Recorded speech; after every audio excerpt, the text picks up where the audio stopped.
¿qué tal? Buenas tardes. Estoy aquí con el pastor de jóvenes Miguel Martínez, de la Iglesia Cristiana Cristo Vive, y pues es nuestro primer invitado para una entrevista. Esperamos que va a ser pequeña, pero ya nos conocemos que somos bien rolleros, ¿verdad? Así que yo creo que prepárense, tráiganse unas palomitas o algo así, porque Un café. va a durar como una hora. Ahorita emprendemos el carbón. Bueno, Miguel, buenas tardes, ¿cómo estás? Bien, bien, gracias por la invitación. Muy bien, qué bueno que estás muy bien. Mira, quiero empezar esta entrevista con una pregunta que yo creo que es de las principales en esta entrevista, y es la siguiente. ¿Qué fue lo que te impulsó a estar en el Ministerio de Jóvenes? Sí, mira, pues, buenas tardes, gracias por la invitación. Saludos a todos los chavos de teatro. Pues no hay una motivación principal, ¿verdad? Simplemente vi la oportunidad y la aproveché, en pocas palabras. O sea, no fui creciendo con esta idea en mente, ¿verdad? De ser pastor de jóvenes y llegar a esto, ¿no? Solamente sucedió que años atrás, déjame pongo más así porque siento como que no te veo. Ok. Entonces, era una iglesia más pequeña, eran menos chavos, perdón. Entonces, también lo que he visto en otras iglesias, entonces pues empezamos, mi esposa y yo en aquel entonces éramos novios, pues ya hace más de 12 años, si no es que un poquito más, pues empezamos, ¿no? con esto, o sea, fue así como que, pues, lo vimos y lo aprovechamos, ¿verdad? Nada más. Chavos que ya son casados. Sí.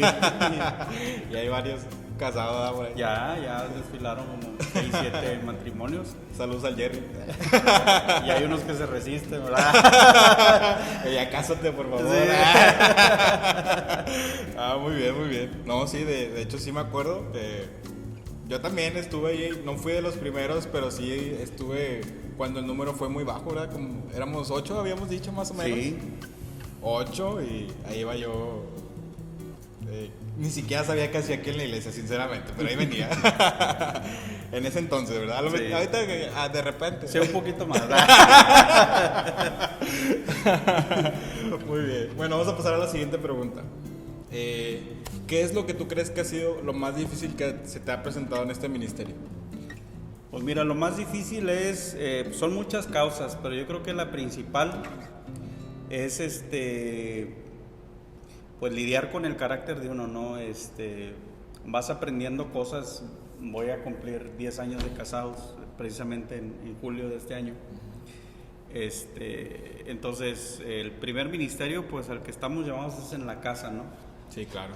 No me veo yo, no sé, golpeando a mi esposa, tratando mal a mis hijos, malcriándolos, y aquí predicando de amor, ¿no? Entonces, por eso te digo que yo creo que es lo más difícil que me ha tocado, ¿no? Es ir aprendiendo. También una vez una persona me lo pregunta y me dice, ¿cuál es la situación más difícil que has vivido? Pues precisamente, dominarme a uno mismo, ¿no? En base a la palabra y a la oración y estar constante en el camino del Señor, pues que Él vaya haciendo ese trabajo en nuestras vidas, ¿no? Uh-huh. Y yo creo que lo más difícil, ¿no? Es lo que yo identifico. Ok, muy bien. Sí, porque, bueno, también hay un punto que menciona Mike, que es el de primero gobernar tu casa. Y ahorita, bueno, yo en ocasiones que he platicado con Mike, hay veces en las que platico de ciertas cosas y él me da como que su punto de vista, pero ya, pues, cuando ya tiene una casa, ¿verdad? Ya tiene una familia a la que, pues, puede, por así decirlo, ¿cómo podríamos decirlo? Pues está al servicio de su familia, él es la cabeza de su hogar. Y hay muchas cosas que yo digo, de que, no, sí, esto podría ser, pero muchas veces Mike me dice, no, hombre, estás bien verde, compadre. De que no, pues así no, y la verdad como que ya me lo explica con muchos ejemplos de los que él mismo ha vivido en su casa, de su experiencia. Yo digo, no, pues sí, la verdad sí. ¿Para qué te digo que no sé si? No, y fíjate que pues aprendes, por ejemplo, yo fui educado con una, ¿cómo llamarle? Pues sí, con una educación más estricta, y realmente si nosotros hacemos caso a lo que dice la Biblia, ¿no?, acerca de las instrucciones para el matrimonio, nos damos cuenta que a través de la Biblia pues tiene toda la razón, en el sentido de que tenemos que, pues, escuchar a nuestras esposas, ¿no? Hay una naturaleza, ¿no?, que el hombre tiene y que es necesario para la mujer, y viceversa. Hay un punto muy fino de la mujer, ¿verdad? Hay una sabiduría tremenda que Dios da a la mujer también, y que nosotros tenemos que ser sabios y aunque a veces es bien difícil, porque pues uno crece como cavernícola, ¿no? Así de que, o sea, mi voluntad. Saludos a los picapiedras. Entonces, híjole, uno nada más estira los cabellos y terminas dándole la razón, ¿no? No, sí, pues claro. Sí, tenías razón, amor. O viceversa, también mujeres se sentirán identificadas con esto, ¿no? Que le dicen al esposo, no, pues tenía razón. Entonces, es hasta bíblico, hombre. Vemos que Pablo lo escribe en Timoteo, ¿no? Que si alguien desea ejercer obispado, o sea, servicio a Dios, buena cosa quiere. Y entonces da la recomendación y dice que tiene que ser marido de una sola mujer, hospedador, no dado al vino, no pendenciero, no codicioso, tener a sus hijos en sujeción, etcétera, etcétera. Entonces, cuando uno empieza a experimentar todo eso en la casa, y obviamente empiezas a moldear tu carácter en casa, a hacer caso, a avisar a tu mujer, a consultar, a no tratar mal a sus hijos y viceversa, ¿verdad? Que te consulten, pedir, pues ahora sí que la opinión de todos, etcétera, etcétera, ¿no? O sea, mantener en pocas palabras un balance mental, familiar. Pues vemos que la Biblia tiene razón en todo esto, ¿no? Claro, muy bien. Bueno, vamos a pasar a la siguiente pregunta. ¿Qué nos recomiendas aprender para predicar a los jóvenes? ¿Qué les recomiendo aprender? Pues mira, la Biblia.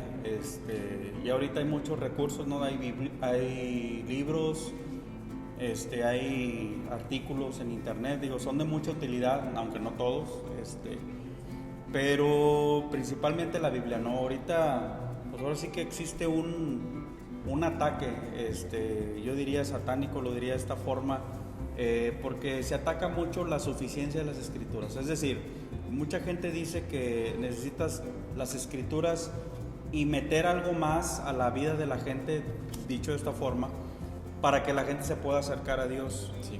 Cuando bíblicamente dice, pues lo único que tienes que hacer es predicar su palabra. Y voy a poner este ejemplo, voy a tratar a ver si me doy a entender.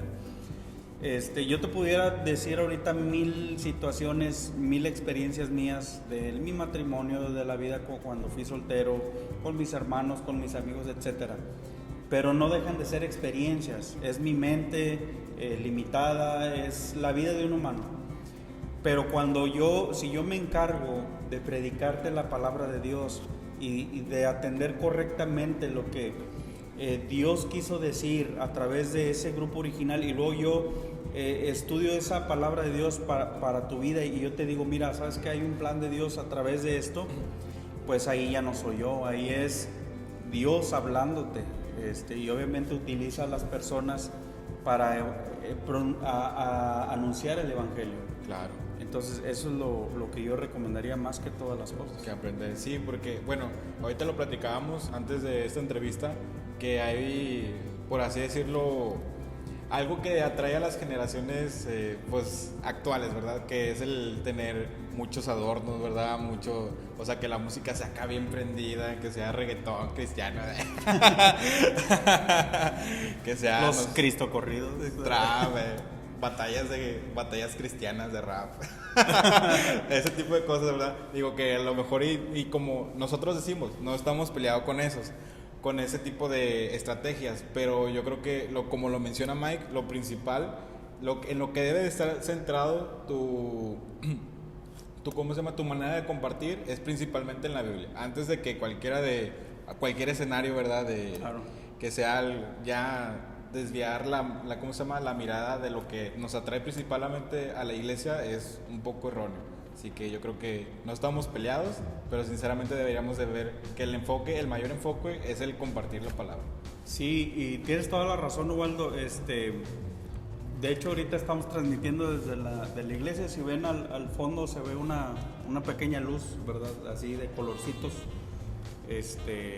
Pero entonces yo no quisiera satanizar tampoco, ni castigar todo lo que se hace, lo que se pudiera hacer como estrategia para llamar la atención de la gente. Pero sí es necesario que mantengamos un balance. ¿En qué sentido?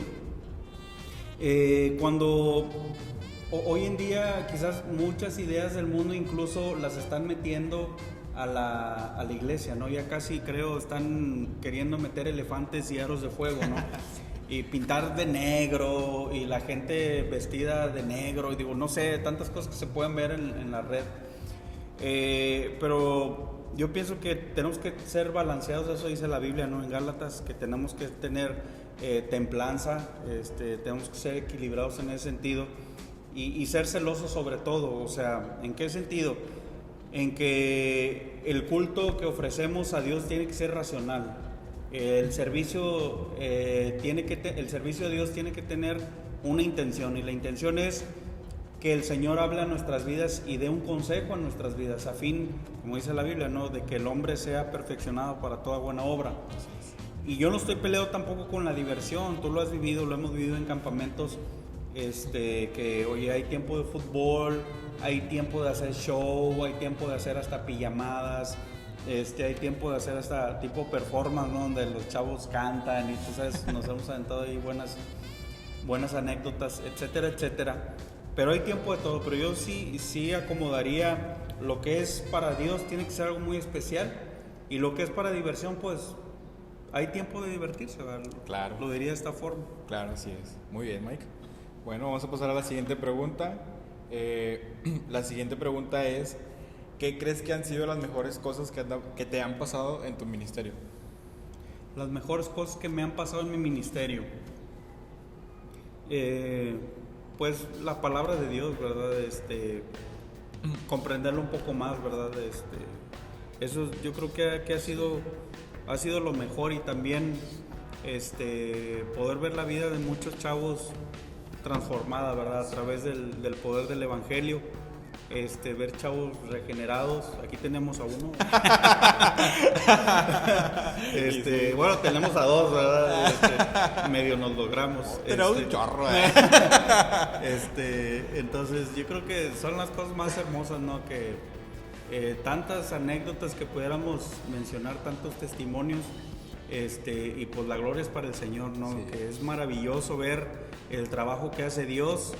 Y pues nosotros somos simples peones, ¿no? Somos simples sirvientes de más bajo nivel, los últimos, y que pues por el buen sentido del Señor, el buen sentido del humor del Señor, pues nos ha usado de alguna manera por accidente, por tropiezo, porque pues de Él es toda la gloria, ¿no? Y eso ha sido lo mejor. Cuando me imagino que un panorama en el que estamos en la red todos nosotros, de que no, hombre, el más empinado, hombre, ese vato no va a hacer nada.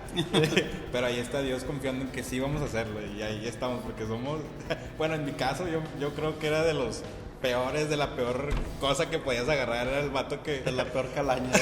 Era el vato que nomás ponías en la portería. La piedra de tropiezo. La piedra que nomás va a estar ahí para estorbar, pero pues Dios nos ha ido usando a su manera, ¿va? Y yo creo que nos ha ido perfeccionando en las cosas que Él quiere para nosotros. Y mira, una anécdota bien padre, ¿cómo iba la anécdota? Que le decían a un albañil, ¿verdad? Que le dijeron, pon un piso, ¿verdad? Entonces estaba muy feo el lugar, ¿no? Estaba así en obra negra. Ajá. Y entonces ya termina el piso, pero le quedó pandeado y se acumulaba el agua cuando llovía. Y pues se resbalaban ahí. Y entonces le dice el cliente al albañil, y dice, oiga, le quedó bien feo. Entonces le dice el albañil, pues peor estaba, oiga, porque antes ni piso tenía. Entonces, yo creo que es nuestras vidas, ¿no? Peor estábamos, ¿no? Sin el Señor. Y una vez decía, otra anécdota, rapidita, decía un chavo, es que bien acongojado el chavo y se sentía bien mal y bien triste y decía, es que yo no puedo servir al Señor, ¿cómo el Señor va a poder usar a una persona tan pecadora, tan perezosa, tan llena de fallas, de imperfecciones, tan, etcétera, etcétera, ¿no? Entonces le dice el pastor, dice, pues es que no hay otro tipo de personas, ¿no? Uh-huh. O sea, así lo vemos en la Biblia, ¿verdad? El caso de David, el caso de Moisés, de Pablo que mataba cristianos, Moisés que dudó, David que mandó matar la esposa, ¿verdad? Claro. Perdón, el esposo que lo mandó al frente de la batalla, y así vemos todos los casos. Y pues en conclusión es que pues no hay quien más usar, somos imperfectos y solamente el Señor es el que se está gloriando, ¿verdad? Sí, en claro. nuestras vidas. De hecho, ahorita que lo mencionas, hay una parte en la Biblia donde, en mi caso, en lo personal, yo tengo a Pablo como uno de los mayores apóstoles que pudo haber existido, ¿verdad? Porque él se encargó de esparcir la palabra por mucha parte de Europa, de Asia. Claro. Estuvo visitando muchas iglesias y luego ves que él mismo se refiere a como si fuera una basura y te dices, Pablo, o sea, refiriéndose a sí ¿Qué mismo. me puedo esperar yo? Sí, o sea, ¿yo qué soy? O sea, yo ni siquiera me atrevo a ser una basura. Y como dice Mike, en verdad que no somos nada, o sea, lo que debemos de reconocer nosotros es de que es Dios el que está haciendo las cosas y no nosotros, porque como hace rato lo decía Mike, nosotros por simple naturaleza hay muchas veces en las que somos hasta perezosos, ¿verdad? Uh-huh. No, o sea, no hay de otra, más que Dios es el que hace las cosas a través de nosotros. Claro.